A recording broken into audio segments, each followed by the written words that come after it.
شریف میں بھی حدیث باب موجود ہے. دو حدیث باب کا مفہوم آپ کے سامنے رکھنے لگا ہوں. نبی اکرم صلی اللہ علیہ وسلم مدینہ شریف تشریف لائے. جب مدینہ شریف تشریف لائے تو عاشورہ کے دن 10 محرم الحرام کے دن یہودی روزہ رکھتے تھے.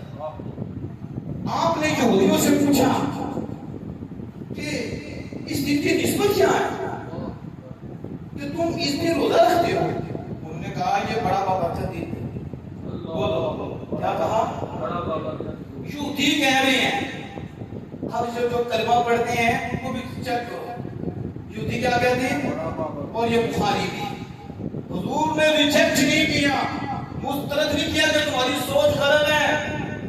جس وجہ سے اس دن کو بابرکت کہہ رہے ہو, حضور نے اسے مسترد نہیں کیا بلکہ اسے قبول فرمایا. اور یہ بخاری میں آیا. یہ میں اس لیے بات کر رہا ہوں کہ ربیع الاول میں آپ کے لوگوں کو پریشان کرتی. آج ذرا کون بولو اس حدیث سے بات کی کہ نبی اکرم صلی اللہ علیہ وسلم جب پوچھا ہم کہا بڑا بابرکت دن ہے, اس دن میں ہوا کیا؟ کہتے ہیں بنی اسرائیل کو دشمن سے نجات ملی. وہ فرعون اس سے بنی اسرائیل کو نجات ملی. تو اس دن حضرت موسیٰ علیہ السلام نے روزہ رکھا. کس نے روزہ رکھا؟ کیوں؟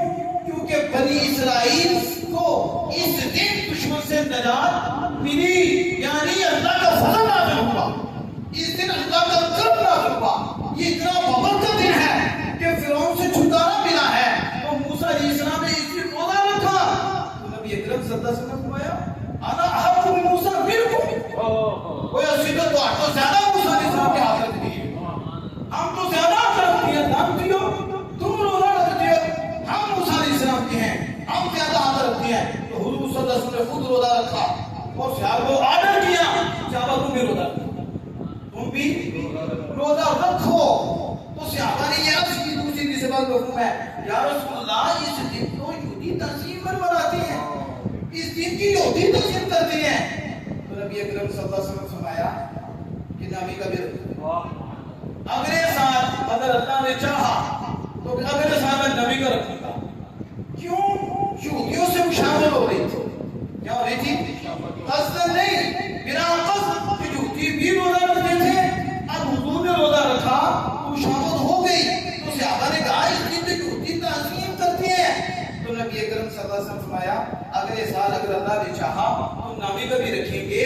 یعنی بلا قصد بھی بد مذہبوں میں سے مشابہت ہو جائے تو اس سے بھی بچنا چاہیے. جیسے علماء کرام فرماتے ہیں ان 10 دنوں میں کالے کپڑے نہیں پہننا کیونکہ کالوں سے مشابہت ہو جاتی ہے.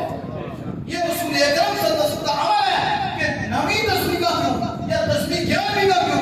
اس لیے کہ ان کمینوں سے مشابہت ہو جاتی ہے اور ان سے مشابہت اچھی نہیں ہے. اس لیے علماء کرام نے فرمایا یا نبی کا رکھو یا 11ویں کا بھی ساتھ رکھو.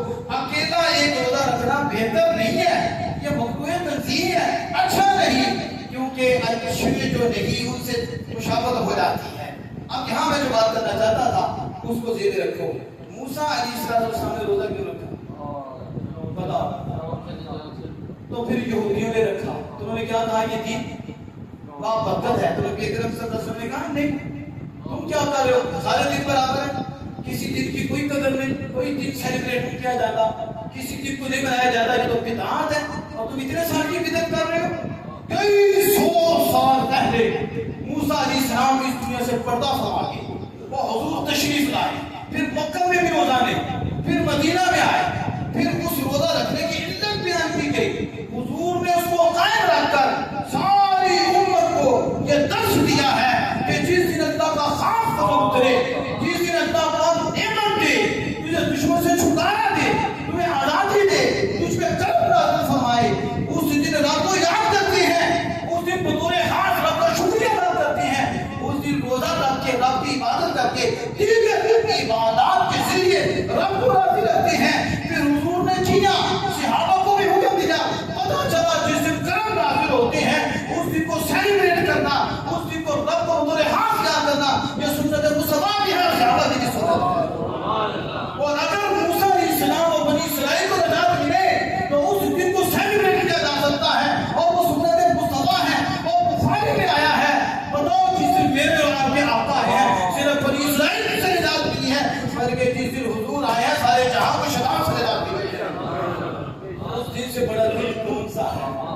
لیے میرے امام اہل سنت بولے اور کس انداز سے کہا، جس سہانی گھڑی چمکا طیبہ کا چاند، جس سہانی گھڑی چمکا طیبہ کا چاند، اس دل افروز ساعت میرا کو سلام۔